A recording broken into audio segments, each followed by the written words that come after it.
If you're starting a business in India, you've probably heard the acronym GST. And let's be honest, it can feel like a bit of a maze. Well, today we're going to turn that maze into a simple map, giving you a clear step-by-step guide to get registered without all the usual headaches. Have you ever opened up the GST portal and just felt completely overwhelmed? Yeah, you're not alone. It looks really complex, but I promise it's way more manageable than it seems. We're going to break it all down for you, piece by piece, so you have a clear roadmap to get through it smoothly. So, here's our game plan. We'll start with those critical first steps. Then, we'll dive right into the application, Part A, to make sure you get all the core details right. We'll talk about the TRN, which is basically the key to the whole thing, touch on a few special cases, and then wrap it all up with a final checklist so you're totally ready to go. Okay, let's start at the very beginning. The first screen you're going to see on the GST portal gives you a simple choice, but getting this right from the get-go sets you up for a totally hassle-free application. This is it, your first decision point. It's a simple fork in the road, but let's just quickly make sure you know which path to take. This slide really breaks it down perfectly. So are you a Ramesh or a Suresh? If you're like Ramesh, starting a business from scratch, you're going to click New Registration. But if you're like Suresh and you've already started the process and got a temporary reference number, you'll use that to just pick up right where you left off. Simple as that. All right, we're officially in Part A of the application. This is where you put in the core details about your business. And trust me, accuracy here is absolutely critical. Okay, I really want to pause here for a second because this is probably one of the biggest and most permanent mistakes people make. The state you pick is locked in. You cannot change it later.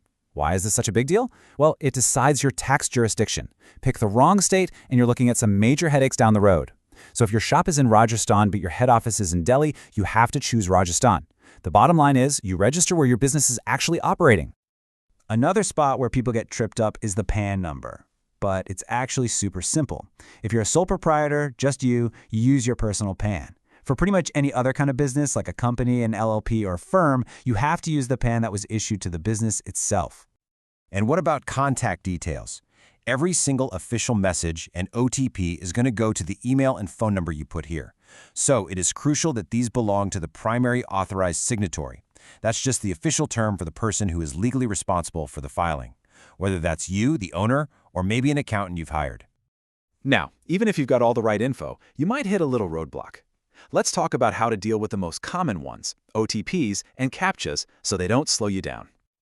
The moment you get an OTP, a little clock starts ticking. You have exactly 10 minutes to use it before it expires. This seems like a tiny detail, but it catches so many people out. If you ever get an error saying your OTP is invalid, chances are those 10 minutes just flew by. So what do you do if the OTP just doesn't arrive? First things first, don't panic, and don't just keep clicking the button. The system actually tells you to wait for 180 seconds. That's a full 3 minutes. While you're waiting, it's a great time to check your email spam folder. Only after that time is up should you go ahead and click Resend OTP for a new one. Once you've successfully verified your contact details, you hit a big milestone. You get your temporary reference number, or TRN. You should really think of this as the key that unlocks the entire next stage of your application. So what's the deal with this 15-digit TRN? Well, it's basically your personal bookmark. It lets you save everything you did in Part A and come back whenever you want to finish the really detailed stuff in Part B. But just like that OTP, your TRN has an expiration date. You've got 15 days from the moment it's created to finish your application. If you wait any longer, that TRN becomes useless and you'll have to start the whole process all over again from the very beginning. And what if you lose your TRN? It happens. The system sends it to you by both SMS and email, so definitely check those first. But, and this is a big but, if you've deleted it from both places, there's no Forgot My TRN button. You literally have to start over. So the second you get that TRN, save it somewhere safe. All right, we have covered all the basics. Now let's just quickly look at a couple of special cases. What happens if you have more than one business location, or if you operate in one of the newly reorganized territories? The rule for multiple locations is actually really straightforward. If you have a few shops all within the same state, say 2 in Jaipur, you only need one GST registration. You just list the second one as an additional place of business.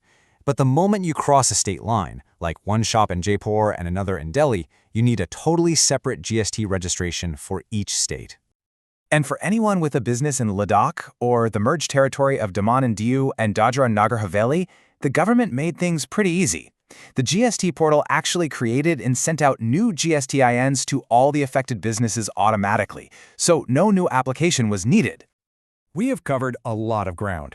So, to bring it all home, let's wrap up with a quick and simple checklist of the absolute must-knows before you even think about starting. This is your final game plan. It really all comes down to this. Start fresh with new registration, lock in the right state and the right PAN from the beginning, and treat that TRN like gold. Save it right away and make sure you use it within 15 days. If you can nail these key points, you're going to have a much smoother ride. The whole GST process can look pretty intimidating from the outside, but as we've seen, it's really just a series of logical steps. You have the map now. You know what to watch out for. So the only question left is, are you ready to make your business official?